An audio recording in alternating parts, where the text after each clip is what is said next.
Well, it seems like only yesterday that we were here recording this. Well, it wasn't yesterday, but it was 3 days ago. Very nearly yesterday. 4 days ago. 3 days ago, yeah.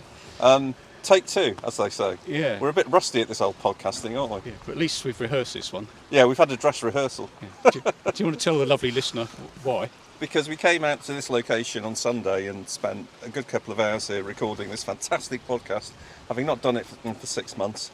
We were patting ourselves on the back at how brilliant it was, only to find that we hadn't pressed the record button. Yeah. Something like that, anyway. Well, yes. So you're admitting now it was user error? No, nothing to do with me. It was these damn devices. Yeah, blooming technology. Yeah. But here we are again, and yes. We'll tell the lovely people where we are in a minute.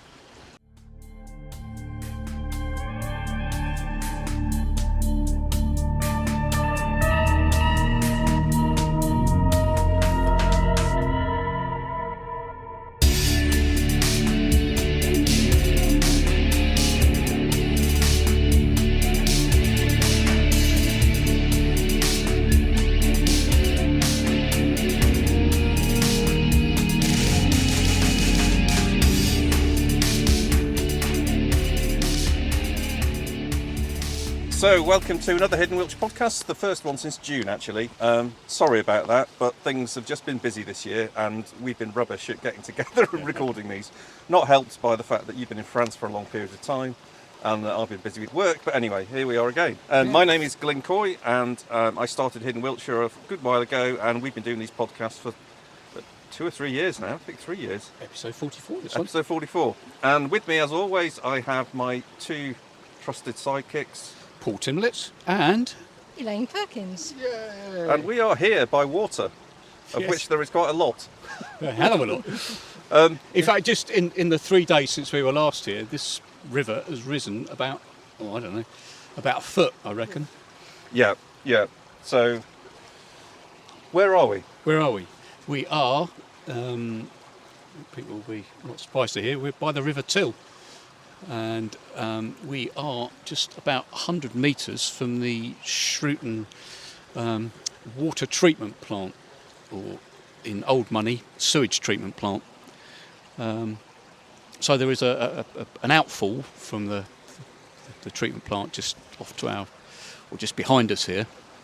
And this is the spot where, the infamous spot where the 12 months from July 2019, good old Wessex Water discharged untreated water into this river, right where we're standing, for a total of 5,110 hours, which equates to about, it's over 7 months. So much scandal around that. But I have to say that looking at the river today, it's all a bit churned up because you can probably hear it. It's flowing at quite a rate. And this is a winterbourne, so this is dry for much of the year. And you wouldn't know it because there's a real torrent flowing through here, and it's a bit churned up, a little bit muddy, but still really clear. And you can see to the bottom, you can see the stones at on the river bed. And even when Wessex Water was discharging all that SH1T into the river, it looked like this. It was clear. It didn't smell. So it just shows you how difficult it is to detect things like this. But they've cleaned it up now, and they've spent a lot of money at the treatment works behind us. They've made built, I don't know if you build them, a reed bed. There's a new reed bed there. So if you go on the Wessex Water website, it all looks lovely, but that, I guess, that remains to be seen. So that's where we are. Excellent. And it really is wet here. I mean, I'm looking at there's like a boardwalk, 2 planks put across the river, and either side of it is flooded, so you can't get onto it. You can't get it. You could, but you'd be taking your life into your own hands, because that flow rate of the water is pretty strong. Well, the planks have been bolted onto what remains of the old sluices here, and I've spoken before about the sluices that we find on chalk streams in Wiltshire. And 100, 200 years ago, this had been used by the drowners to control the flow of water into the meadows, which are below this point. And there's another set of sluices about, I don't know, a quarter of a mile 500 metres or whatever downstream from here, and they're not in such a good condition. So years ago, the drowners would have operated the gates and the sluices to flood the fields, which would bring up the temperature of the land a couple of months earlier than that otherwise would have been the case if it had just been left to its own devices. So the water warms the land. The land is probably, or the grass that grows is probably 2 months ahead of where it would have been. So they're able to turn out livestock onto the grass much sooner, and it's more productive. And that's the theory behind it. But as I said, these planks cross what's left of the sluices. And today they're an island in the middle of the river. Yeah. In fact, when we were here on Sunday, somebody came down, didn't they, with dogs? Yeah, they did, and they walked across. Yeah, we're stood here on our wellies, keeping well out of the water, and this young woman turned up just in walking boots and just ploughed into the middle of it. Made us feel like we're all wimps. I'm not sure she could do that today, though, because that's definitely got... So easy to go. It's definitely worse Yeah. today. You could get carried away. Oh, and the other point about this spot is that this is the old ford across the river as well. Well, I wouldn't fancy driving across that today. No. And it still is a ford, and this is, although it's difficult to see how you get a 4x4 down here, well, you couldn't, but this is actually a byway. So if you could get through that pedestrian gate just to our left here, then you could drive across here. But people do it on trail bikes, on motorbikes, and horses, of course, and bikes and stuff. So, yeah, a long established ford over the River Till. So even though we haven't been doing many podcasts over the last 6 months, we haven't been idle on the Hidden Wiltshire front. There's been quite a lot of activity that we've been covering off through various mediums, including the website articles as usual, various walks and talks and things. So should we talk a bit about those? Yeah, we're stood here looking at a long list, but we can pick out one or two of those. So I've been looking at the lost settlement of Anger, which is which predates Salisbury, New Sarum, and was around the station area of Salisbury, but now has been completely taken over by the city. So I've investigated what it was like when it was its own settlement. I used to live in that area, and I've discovered, including my own, ghosts, monsters, witches, and martyrs. So Your own ghosts? My You own have a ghosts. ghost? You have a ghost. My very own ones in my old house. And yes, so it's well worth having a read on the website for that if you're into that sort of thing. So is it still called Fisherton Anger? No, it's not. It dropped its name, I think, probably around about 100 years ago, and it's now just Salisbury. So other parts of Salisbury, like Laverstock, etc., are still called, and Yeah. Bemerton are still called what they used to be called. But Fisherton Anger has lost its moniker. It's been absorbed into Yeah. the city. Interesting. But we're talking about the area, so it's partly around Around Queen the Elizabeth station. Gardens Yeah, and the Queen station. Elizabeth around there. Gardens. Yeah. So there's been a settlement there. Well, there's evidence of Neolithic and Mesolithic remains Oh, there. wow. So it's You weren't really living there then, old. though? No, actually not. So, speaking of ghosts and spooky things, you also did an interesting article that we called the Selwood Triangle. Yes. That generated quite a lot of interest. In fact, it's had more hits than anything we've ever done in Hidden Wiltshire. By a long margin as well. So it attracted all sorts of weird and wonderful comments and folk. Yes. Yeah. So that started out slightly differently than it ended up, because we were headed down to the village of Stoughton, around Stour Head, and we were investigating the Stour Valley, and there's a Motte and Bailey there, which I thought, if it was close to the river, could it be sort of a more of an ancestral mound, one of the old prehistoric mounds? So we were hoping to get down to there and then walk around and across to Garston Mill, where there was a scene of a flood in the beginning of the last century. So, and it was quite a bad flood, but fortunately nobody was killed. So I was going to do all that, but I got lost straight away.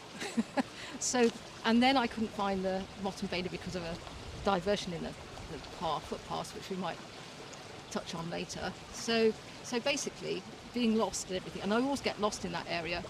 And it's an area where the old Selwood was at one point. where- Selwood Forest. Yeah, Selwood Forest, where King Alfred mustered his troops. So I just felt there must be some sort of kind of Selwood triangle going on. A bit like the Bermuda Triangle, but Wiltshire's version That's of it. right, Yeah. yes. And that attracted quite a lot of attention, but it's all made up by me. But it attracted some of the more unattractive examples of human nature. And Yeah, it attracted a load of nutters. yes, and there was a particularly unpleasant person who made some quite personal comments. Somebody who professed to have gone to Oxford University, and was of an age who should have known better, you'd have thought, but there you go. But That's the internet, isn't it? It removes people's filters, doesn't it? And they just say stupid things. probably never see them or hear from them No, again. no. So, what else have we been up to? What have you been up to, Paul, apart from Nothing. being in France? But I did my usual 6-week stint there in the autumn. But before I went, I didn't do very much at all between June and before I went. But afterwards, we've done my trusted walking buddy Stu and I did a couple of walks. When I got back, both on the website, I wrote blogs for both of them, and on the Facebook group. One was, I'm trying to find them now. Where were they? Oh yeah, here we are. Egbert's Stone, which is a very neat little segue from where we are to that walk. Where we were by a ford, but this one was over the River Wylye at Kingston Deverell. So we started in Kingston Deverell and walked up onto the downs all around there. Came dangerously close to the A303. But that blog's called Egbert's Stone, the Harrow Way, and a Splendid Bottom. We love our bottoms. We love our bottoms. And this bottom was recommended to us by Jill Caudle, who follows the podcast. Somebody that Glyn knows of old. And lovely route. And the Splendid Bottom was a little sort of dry valley that she found. Again, very, very close to the A303. And it was really beautiful. Lovely spot. But Egbert's Stone is... King Egbert was the grandfather of King Alfred, and he supposedly held court on the hills, on King's Court Hills, strangely enough, although I'm sure it wasn't called that in those days. But he held court on the hillside there above Kingston Deverell. And the stones, or stone, was supposedly where he stood on the stone and passed judgment on whatever it was the courts were pontificating about. And at some point the stone or stones were brought down into the village, and just by the church in Kingston Deverell there is a garden or a small field where there are a couple of sarsen stones which I've seen, and they supposedly are Egbert's Stone. But the ford, just a little bit down river from there, is where Alfred supposedly mustered his troops before going on to the Selwood Forest for the night before the Battle of Ethandun. So a lot of history there, more stones, more fords. So, yeah, I think I'm definitely going to do something about King Alfred in Wiltshire this year, because there are various routes you can trace through the valleys through to where the Battle of Ethandun allegedly took place, but it'd be good to try and do a piece which links all of that together, because the area of Selwood Forest is they camped at a place called Iley Oak, which some people think is inside what's the name of the wood? Is it Southley Wood near Warminster? Well, you've got Robin Hood's Bower. yes, that's right. Yeah. And I've been there. It's quite fascinating, but it'd be good to do something about that.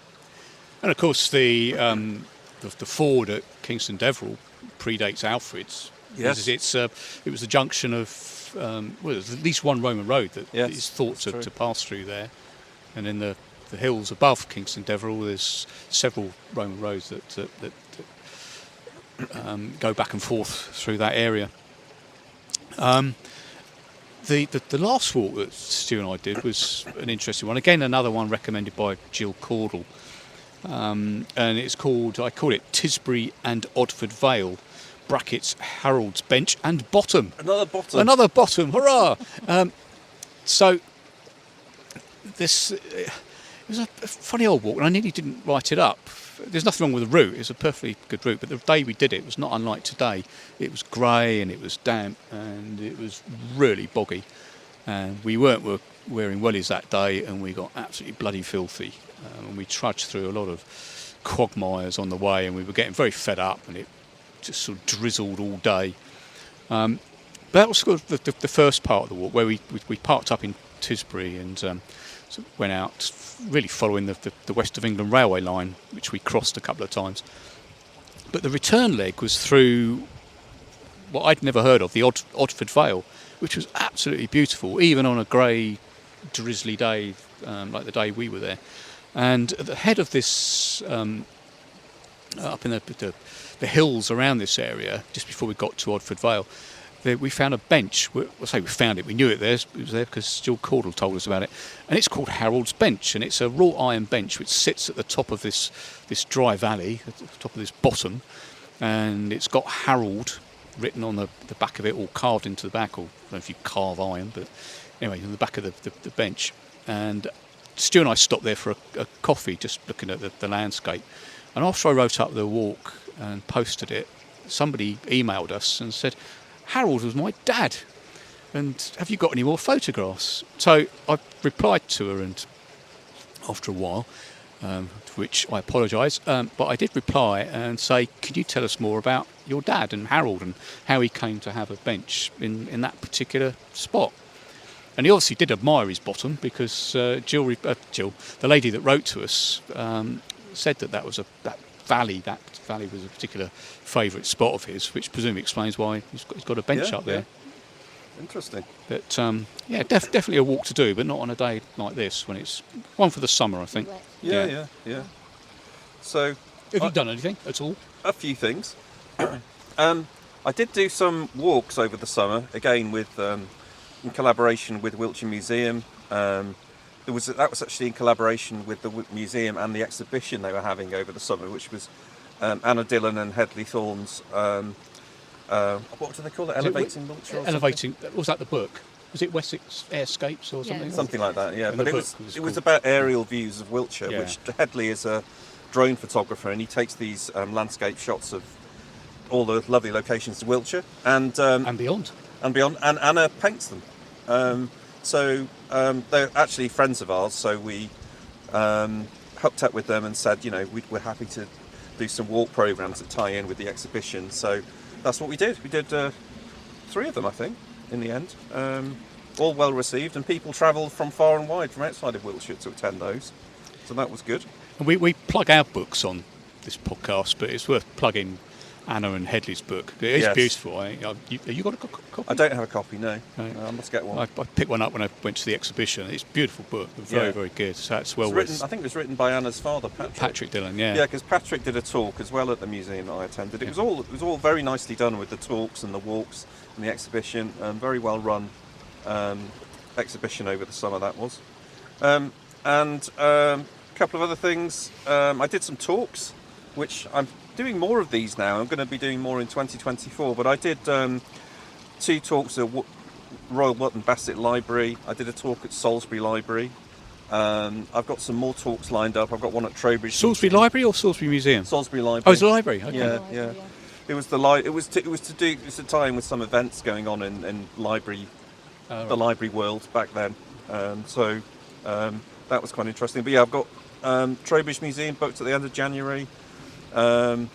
Arundel's in Salisbury, they've asked us to come along in March, and I'm doing Royal Wootton Bassett History Society in April, and I'll be booking a few more of those throughout the year. But keep looking at the Facebook page or the website, and you'll find out more about these and the dates, etc.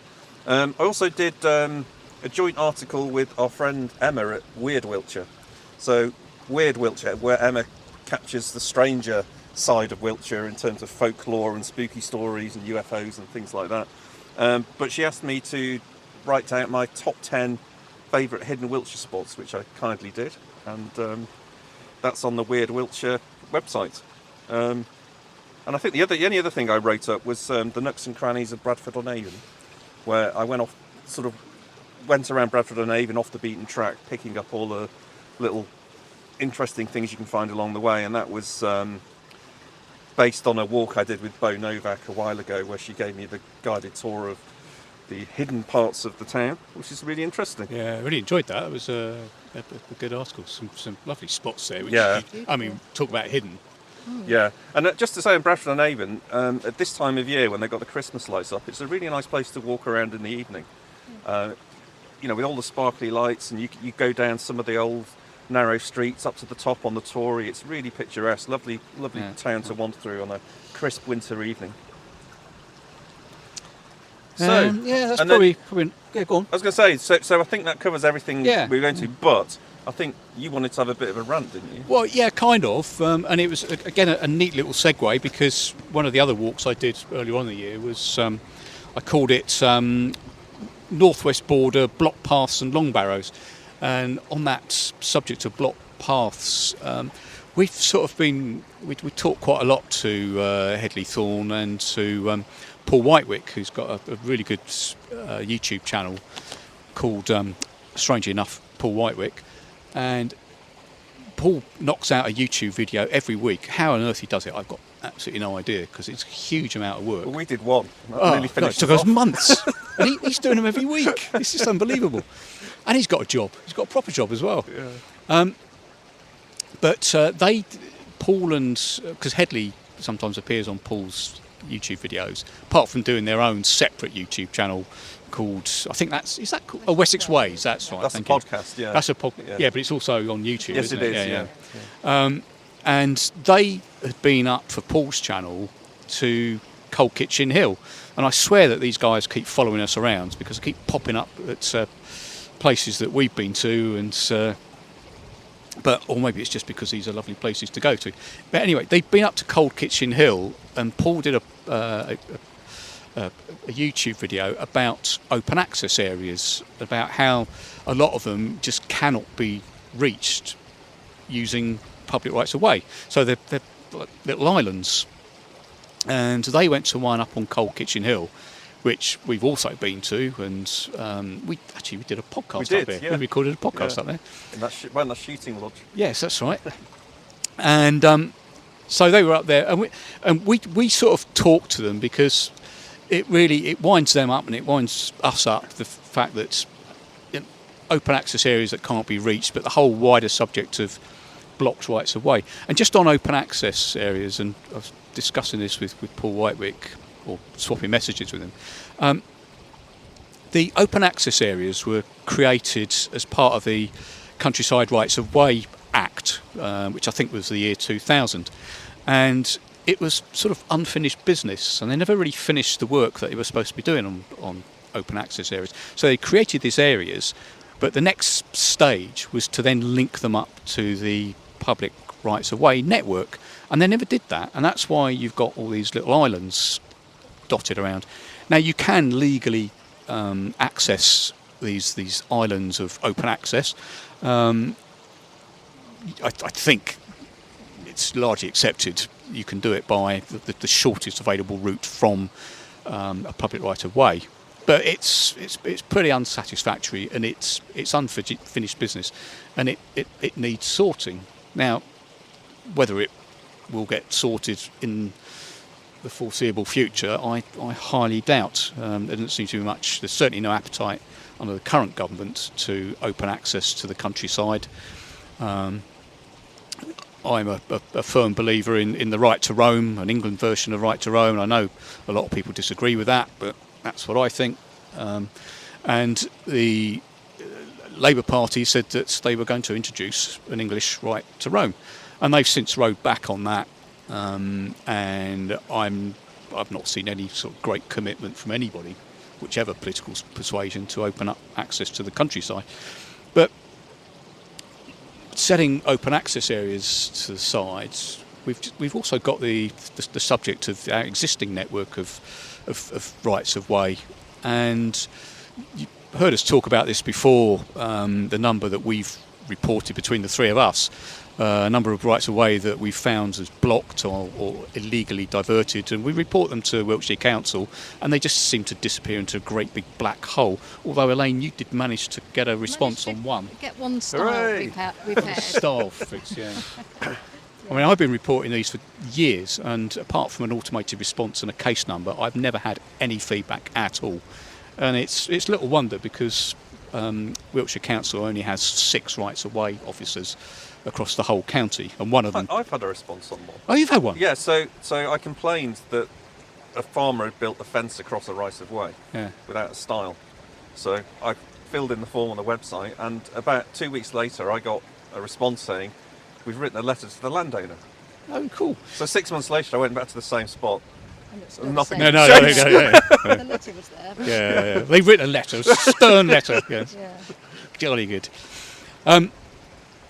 So, sort of moving on from that, and something else that I've just chatting to Paul and Headley about was there's a big initiative going on at the moment in registering what were historic rights of way which have been lost, and there was a cut-off date to do this, which was the 1st of January 2026, and so the inevitable happened, and hundreds, if not thousands, of rights of way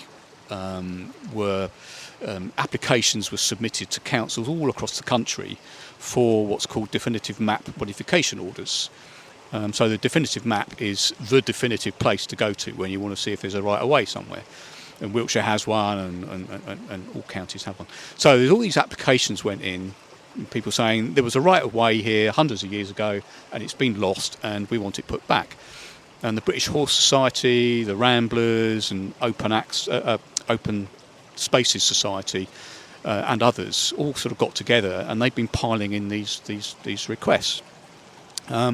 So because of the sheer number of them, the Department for the Environment lifted the deadline, because there was no way that councils were going to get through all these applications by 2026, and they basically removed the deadline. There was no deadline, and then landowners and farmers whispered in the ears of people at the Department for the Environment and the Secretary of State, and the deadline was reintroduced, albeit it was pushed out to 2031, 1st of January 2031, which is still uncomfortably close. That's not very far away, and especially when you consider that Wiltshire Council, we're told, deal with 4 or 5 of these DMMOs, definitive map modification orders, 4 or 5 per year.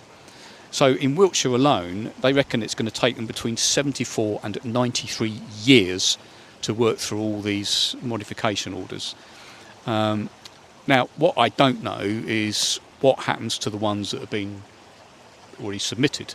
Are they expunged as of 2031, or do they subsist because the applications have gone in? I just don't know. If anybody does know or can tell us, then please do contact us.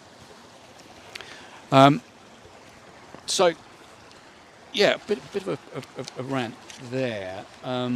And just sort of to finish off on that, rustling of papers here. I've read recently that a freedom of information request had gone in to see what the current government was doing on its recent commitment to basically provide access to green and blue space to everybody in England. I think it just applied to England because Scotland has a right to roam. Everybody in England, so basically within 15 minutes of a 15-minute walk of where they live. So you should be able to get to a green or blue space, have access to it within a 15-minute walk. And I'm not quite sure who it was, but a body submitted a Freedom of Information Act request to the government to say, what are you doing about this? And basically the response was, we have no plans and no idea how we're going to meet this commitment, which I think is a blooming travesty, to be honest, but there you go. And back to the point about where we stood now and what we're going to talk about in a bit, and rivers. I mean, this is a disputed figure, I know, but if you talk to canoeists, wild swimmers, anybody who uses, or walkers using rivers and river banks, we only have a clear and undisputed access to 3% of our rivers. And that's on top of the fact that, well, it's the fact, again, it's disputed by many, that we can only access 8% of the landmass in England. So creating a situation where people can reach green and blue space 15 minutes walk from their home, that is a big ask, and there are no plans. There you go. Couldn't organise a... Well, yes, Anyway, moving swiftly on. Any of them, because we're not political in this absolutely podcast at all, are we? Yeah. Anyway, let's move on to the next subject, a little bit of music.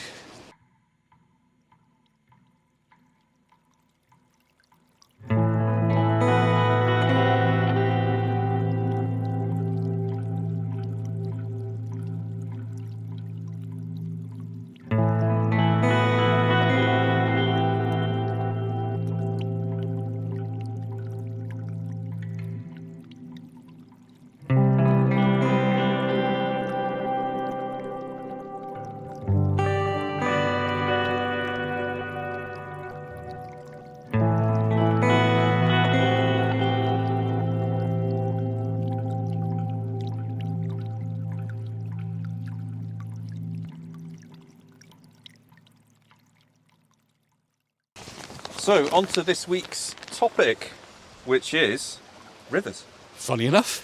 Which is quite handy because we're stood right next to a river in Wiltshire.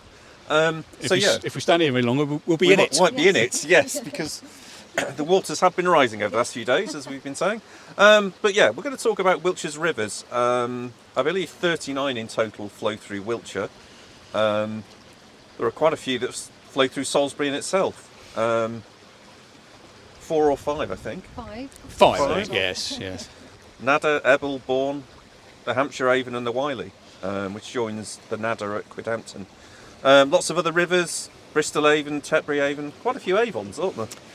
Bybrook. Yeah, 2/3, so Yeah. not sure if the Tetbury Avon counts as a separate Avon in its own right, because it joins the Bristol Avon. Semmington Brook, Odford Brook, Marden, Kennet, the Thames. Yeah, The Thames. it does. Yeah, Inglesham. When I Yeah. I wrote a blog about Inglesham and the church. Fantastic church, one of the best in Wiltshire, in my Yes, humble opinion. it is. And there's a short stretch where the Thames flows through that little nugget of Wiltshire that juts in between. That funny shaped finger, doesn't it? It's a that finger goes that up. points up into, is it Gloucestershire and Yes. Oxfordshire or Yeah. Berkshire, whichever counties it is up there. Fascinating, interesting. So we're not going to talk about all of the 39 rivers in the next 20 minutes, you'll be pleased to know, but we'll talk about a few. Yeah. I think, Elaine, you've got some interesting tales to tell, Yeah. particularly about the Bourne, where Exactly. you've been doing a study. That's right, yes. So, of course, living in Salisbury, I'm right next to the 5 rivers, and I do actually live next to the River Bourne, so it has a special presence for me anyway. But when about a year and a half ago, I think it was, that Tim Sykes from the University of Southampton is doing a study on winterbournes. He asked if we could find anybody who might be interested in helping him out by. It's a bit of a commitment. You had to go to the river where there's a river Bourne and spend at least 2 times monthly, thinking about your feelings by the river. So although where I live, the Winterbourne, the Bourne isn't a Winterbourne, I did pick out an area near Newton Toney and the Winterbourne Downs, the RSP reserve, that I thought would be okay. So Because you're a volunteer at Winterbourne Downs, aren't you? I am now. This all came Oh, this is out before. from. Okay, fine. So again, coming back to that idea that can we actually get to a wild area of the river? I looked all the way up the Bourne, which runs from Burbage right the way down to rather unceremoniously it enters the Avon just outside B&Q in Salisbury, but but it's still pretty. But basically, there was very few areas that were not just in a village where you could actually go to. So I asked the warden of the RSPB reserve if I could perhaps just come onto their area just once a month, say, just to see if it was different from the village of Newton Tony, and she kindly agreed. So I was able to spend one of my visits there actually on the reserve as well as looking around the village. So you can clear up a question in my mind. So that bit of Winterbourne Downs Reserve, Yeah. where the river flows through, Yes. is that open to the public or No, not? No, it's no, not. Which no, is why you have to get permission. That's why I had to get permission, yes. So it's the area that you can walk around just north of Newton Tony. You can look down onto the Bourne as it's flowing through the Winterbournes, but you can't actually get access to it. So, but I did have that privilege during the study. Yeah. So. It is frustrating, isn't it, how much of the rivers are inaccessible. Oh, no, Yeah. And all the rules and regulations around ownership of the rivers is interesting as well. I think Yeah. you've got some experience of that if you've got a river at the bottom of your garden. Yeah, it's this whole principle of riparian rights. So because the River Till runs along the bottom of my garden and all my neighbours', we apparently have riparian rights over the river. And I'm never entirely sure what that means, because it's not an ownership as such. It's not. So if you look at the deeds of my house, you won't find the riverbank on there. But we do have these riparian rights and responsibilities. So we're responsible for not allowing the or not. Well, I got told off by the Environment Agency for putting grass cuttings on the banks of the river. Now, I'm not sure whether that's to do with riparian responsibilities or with the fact that they claimed it was a flood risk because the grass could fall in the river and flood it.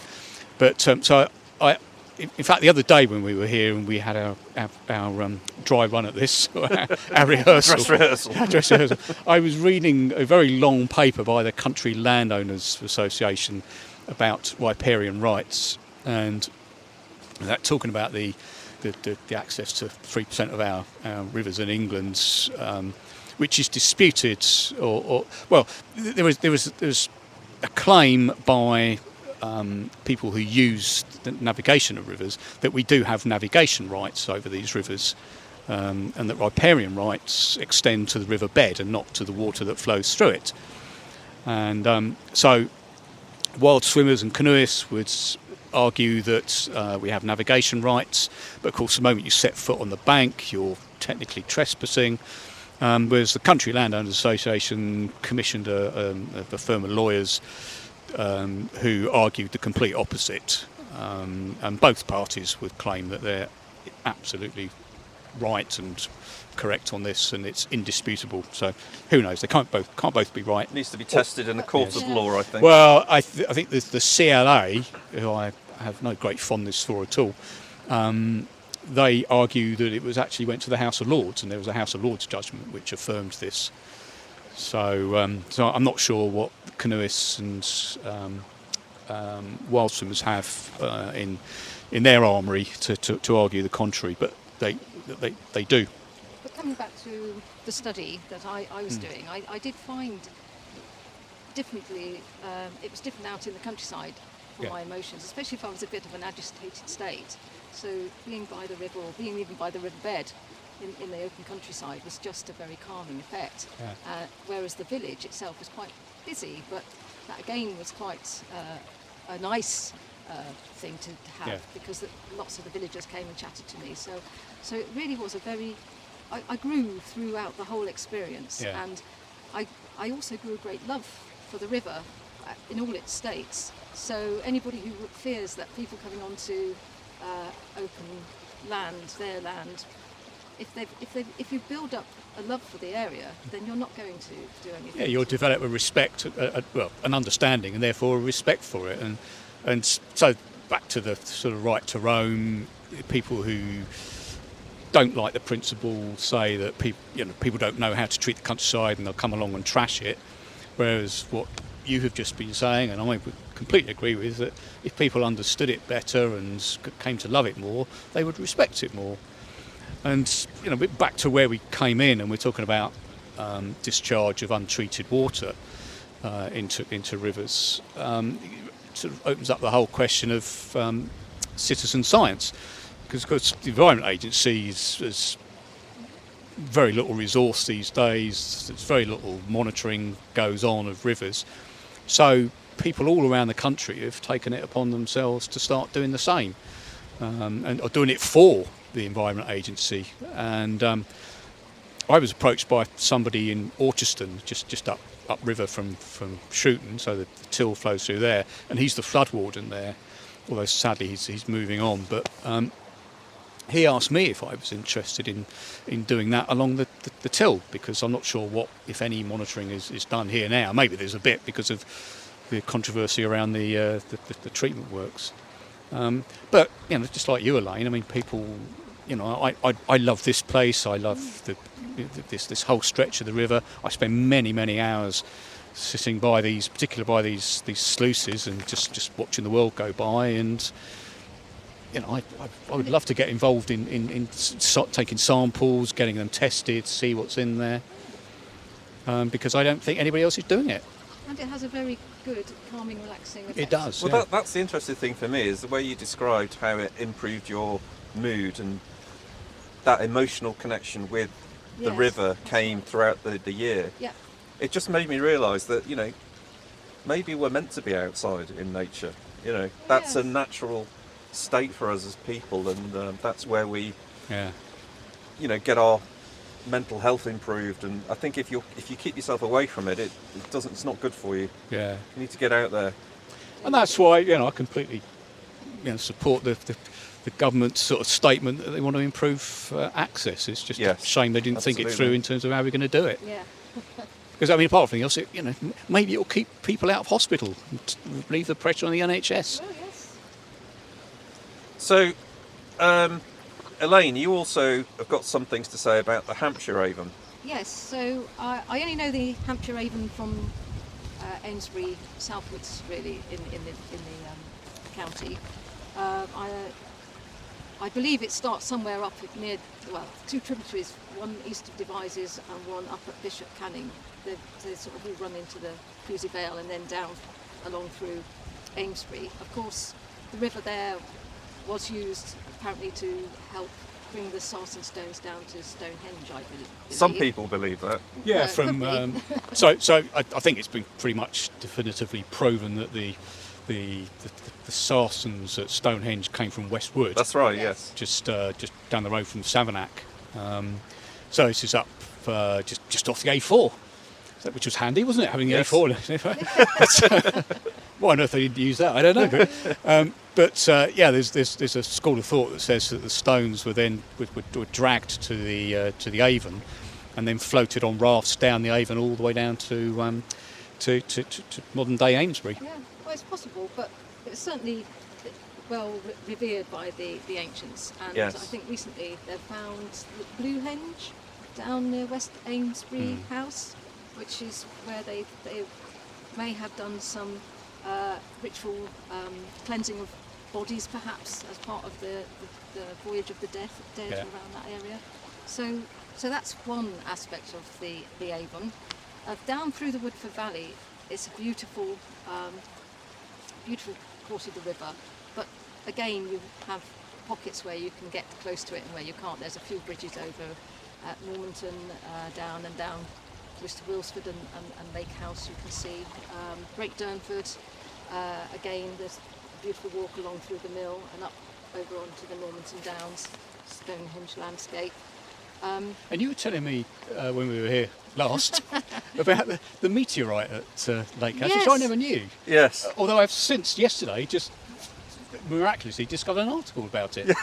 Yes, it's Stings meteorite. Stings meteorite. It's in the museum in Salisbury. Yeah. And it's believed to be very ancient. Yes. It's quite massive. And it was just stood by the door, wasn't it? On his doorstep. On his doorstep for years, and someone said, "What's that?" He kept tripping over it. So they think it was local, so it must have landed here and made quite an impact at some point. Yeah. But many eons ago, so you never know. Yeah. Actually, just thinking about that, there must be an impact crater somewhere, because just looking at the size of it and what's left of it, it would have all been. this sort of stuff will have filled it in. But it would have been huge. Absolutely. Looking at the size of it. It would have had a huge impact locally. There's they'll probably edit this out, but my France connection near us is a massive crater which extends for miles and miles and miles, where a meteorite landed. And it's outside a beautiful town called Rochechouart, which is easy for you to say. It's Rochechouart, and there's a huge. Well, I don't know how many. It wasn't huge. It's a huge crater, but the meteorite itself was relatively small. So, of course, the speed that they hit the Earth, Yes. they leave a massive A mark. lot of things. Yeah. It's interesting because another place where I came across part of a River Avon was just outside Pewsey, where there's a nature reserve. It's a Wiltshire Wildlife Trust nature reserve called Jones's Mill. There's no mill there, but there must have been at some point. I think it's called the Vera Jeans Reserve, something like that. But there's a woodland there, which is very wet. I think the technical name for it is an alder carr. And the springs which give rise to the rivers just start just outside the wood, and there's small channels of water flowing through, lots of ferns, lots of wooden boardwalks through. It's an absolutely beautiful, fascinating place that is off the radar for a lot of people, but really recommend having a look. But I think they claim the Salisbury Avon starts there. I think I was reading on the Wiltshire Wildlife Trust website. Yes, it's possibly Yeah. where the two tributaries meet. Yeah. But it's a really fascinating place where you can see where a river starts, really, Yes. close to the source. So yes, it doesn't end in Wiltshire, obviously, but there's still part of Wiltshire that it flows through beyond Salisbury, which Yes. is down through Britford and Alderbury. So at Churchill Gardens in Salisbury, the Avon seems to sort of split into at least two, or perhaps even Yeah. 3 or 4 different little tributaries, and then they join again at Alderbury. And there's some lovely walks down that way. You used to be able to cross the Avon in a couple of places at Britford and Alderbury. There was stepping stones, which of course probably wouldn't be allowed these days to cross quite a large river like that. But there was also a ferry that took you from Britford to Alderbury. And in Victorian times, Charles Dickens used to use that ferry when visiting Yes. his mate in Alderbury, a certain Augustus Hugin, Wow. and his daughter. There you go.